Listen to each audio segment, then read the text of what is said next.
रमजान रमजान रमजान रमजान रमजान रमजान जाने आ जाएगी अब मेरी जान में तेरी रह। वाह माशाल्लाह, ये देखा हमारे ओपा वेजीज रेडी हो चुके हैं। यम्मी।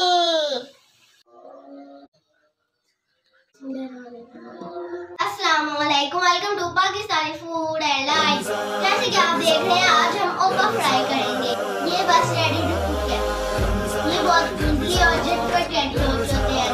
ओपा hash brown potato cheese ball, cheese मेरी फेवरेट है, ओपा वेजीज।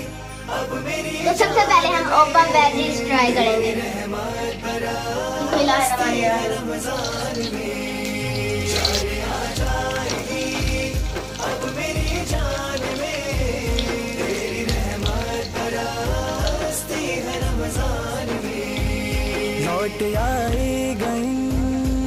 वाह माशाल्लाह, ये वैसे हमारे ओपा वेजीज रेडी हो चुके हैं। यम्मी।